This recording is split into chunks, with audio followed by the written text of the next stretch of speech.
મોરબીમાં યોજાયેલા safety seminar કાર્યક્રમ દરમિયાન રાજ્યના મંત્રી કાંતિલાલ અમૃતિયા વીજ પોલ વળતર મુદ્દે આપેલા નિવેદનને લઈ અને ચર્ચાઓ ખૂબ તેજ થઈ છે।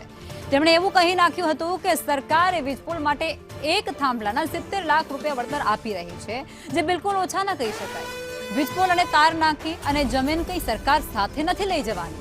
જોકે આ નિવેદન દરમિયાન મંત્રીએ વળતરના સાચા આંકડા વિશે પણ પૂરતી જાણકારી હતી નહીં અને જેને લઈ અને તેમને અધિકારીને પૂછવાની ફરજ આવી હતી। સાચી રકમ જાણવા માટે તેમની સાથે મંચ પર જે કલેક્ટર હતા તેમને તેમને પૂછવું પડ્યું। હવે આખી જ ઘટનામાં નોંધનીય એ છે કે બીજી તરફ જેતપુર સત્યાગ્રહ છાવણીમાં વીજ પોલના વળતર મુદ્દે ખેડૂતોનું આંદોલન એ વધુ ઉગ્ર બનવા તરફ આગળ વધ્યું છે। કોંગ્રેસનો જોયો અને ભાજપનો જોયો। હું ભાજપમાં લોખા નથી કરતો, અહીંયા આવી તો સાચું જ કહું। હમણાં થાંભલા પર બોલતું મારો વજન 2 કિલો ઘટી ગયો કીધું ને અહીંયા એ બોલ્યો ને, અને અહીંયા રજૂઆત થાંભલામાં તમને હજી 90 લાખ છે। આટલું દેશા બજાર 80 લાખ રૂપિયા થાંભલાને આપવાના, બોલો કેટલા હમણાં બોલ્યા, કેટલા 70 લાખ રૂપિયા વાઇટના થાંભલો તાર જમીન તમે લઈ નથી જવાના।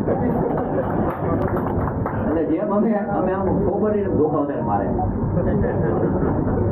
કોઈ એવો હોય અહીંયા નેતા, કોઈ પાસે જઈ જ ન આપો, કોઈ પાસે જવું હોય તો એકાદા દલાલ જ હોય, કોઈ સાંભળે નહીં। 70 લાખ ઓછા કહેવાય મને પેલા કયો, એક થાંભલો નાખી તાર નાખી 70 લાખ એના વાઇટનો ચેક, જમીન તમારે ખાતે અને કહેવાનો અર્થ એ કે સરકાર બહુ પોઝિટિવ બધી બાબત, એમાં અમે પોઝિટિવ।